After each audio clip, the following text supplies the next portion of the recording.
The old townsfolk tell stories, stories whispered around crackling fires, stories that send shivers down your spine, stories about the lady in white. They say she roams the old bridge searching for something lost, something she can never reclaim. Her sorrowful cries echo in the night, a mournful symphony that chills the bone.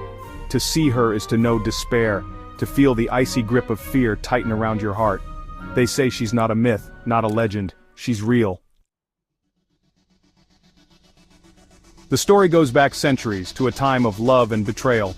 A young woman adorned in a white gown for her wedding day was left standing at the altar. Her heart shattered, she fled into the night. Some say she took her own life on that very bridge, her cries of anguish absorbed by the cold stone.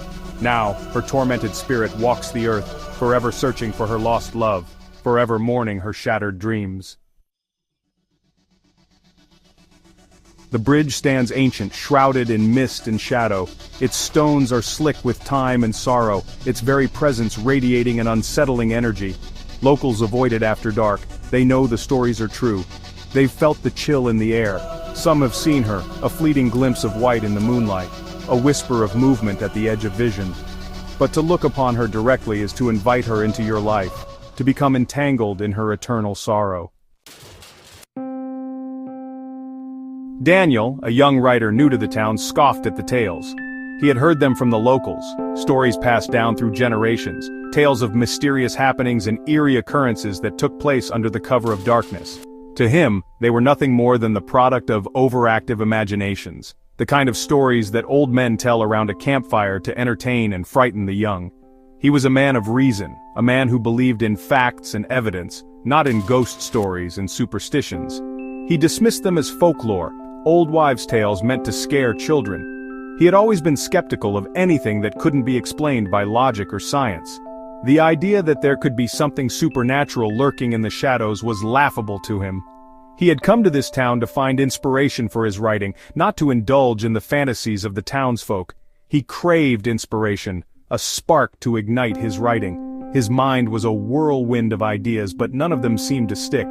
He needed something more, something that would set his imagination on fire. He spent his days wandering the town hoping to stumble upon a story that would captivate him, but so far, he had found nothing. The pressure was mounting and he could feel the weight of his unfulfilled potential bearing down on him. He found himself drawn to the bridge one cool autumn night. It was a place that seemed to hold a certain mystique, a place where the veil between the ordinary and the extraordinary seemed to thin. The bridge was old, its wooden planks worn and weathered by time, and it spanned a narrow, fast-moving river that glistened in the moonlight. There was something about it that called to him, something that he couldn't quite put his finger on. The air was heavy, thick with the scent of damp earth and decaying leaves. The fog rolled in from the river, wrapping around the bridge like a shroud.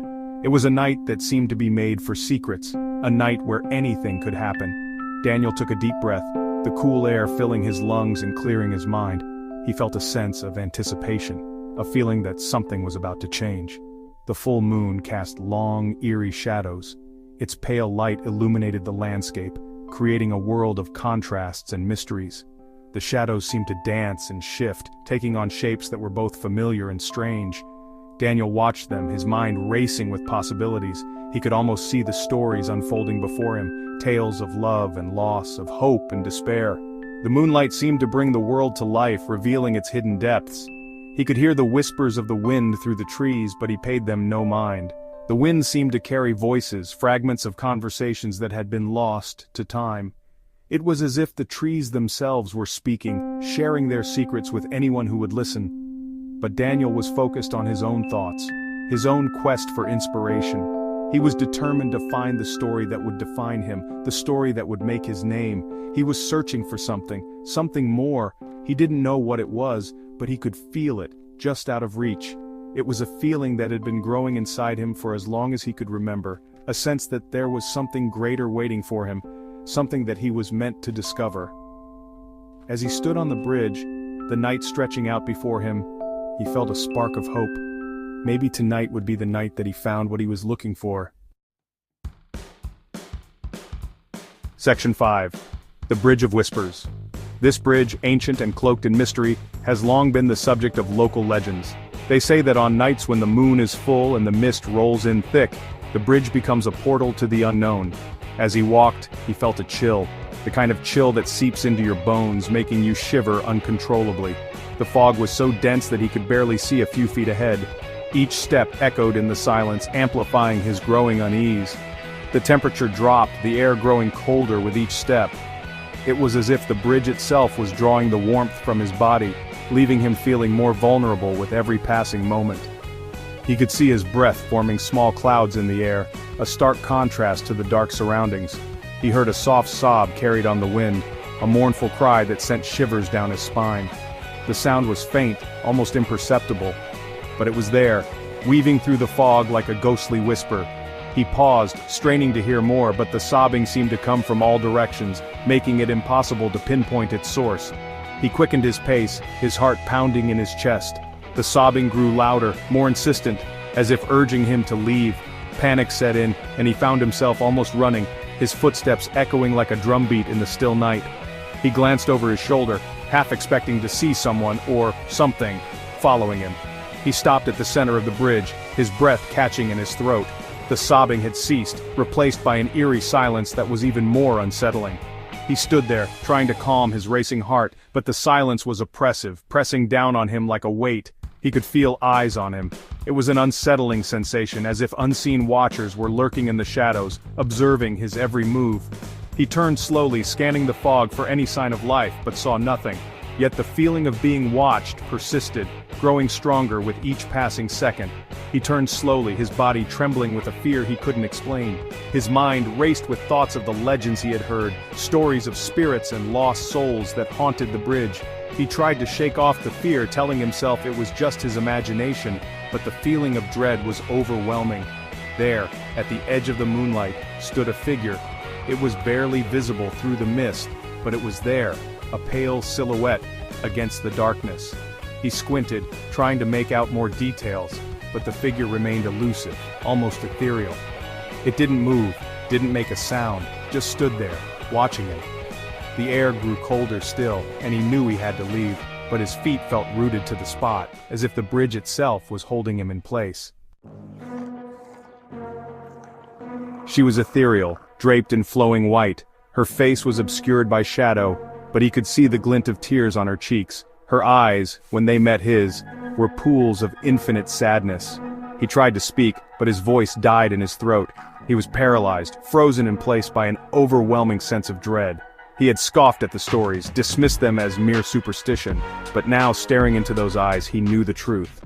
The lady in white was real. She reached out to him, her hand ghostly pale in the moonlight.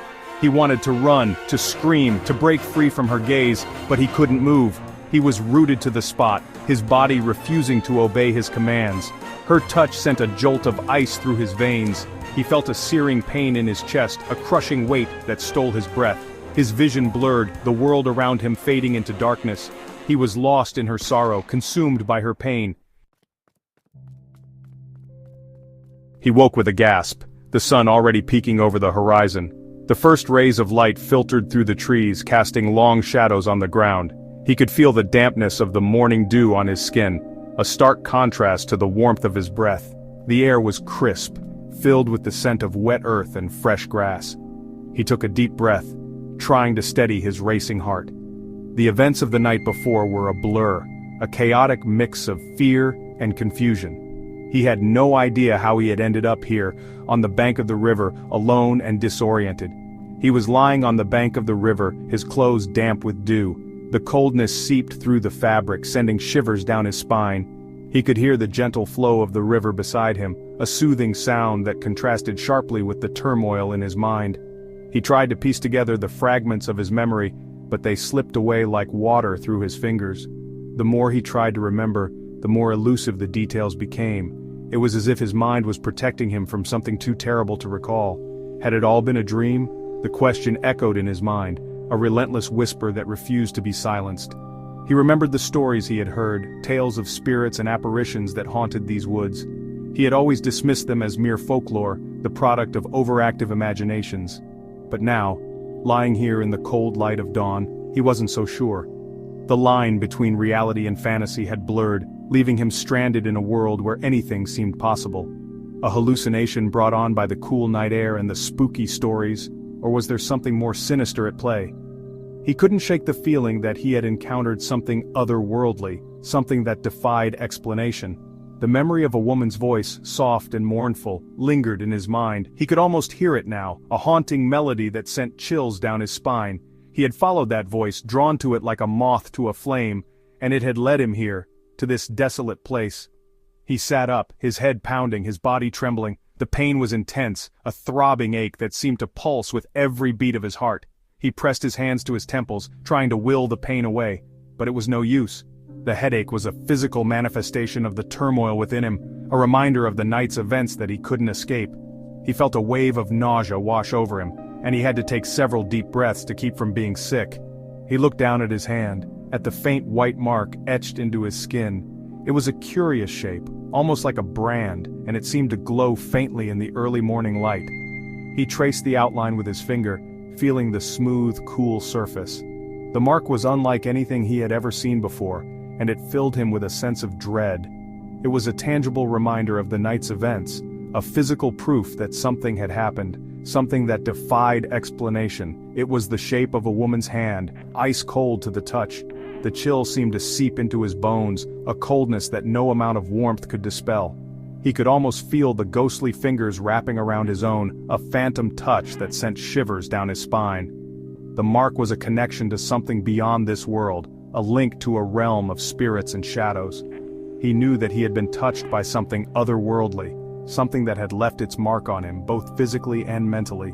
It was then he knew. It wasn't a dream. The realization hit him like a bolt of lightning, a sudden clarity that cut through the fog of confusion. He had encountered something real, something that defied logic and reason. The mark on his hand was proof of that. He didn't know what it meant or what he was supposed to do next, but he knew one thing for certain: his life would never be the same again. The haunting revelation had changed him, and there was no going back. Daniel never wrote his story. He couldn't bring himself to put pen to paper, to relive the terror of that night. He left the town, hoping to escape the memory of the lady in white, but he couldn't outrun his experience. He sees her face in every crowd, hears her cries in the wind. The lady in white is with him always, a constant reminder of the night he faced true terror, a night that changed him forever. He is left wondering, will he ever be free?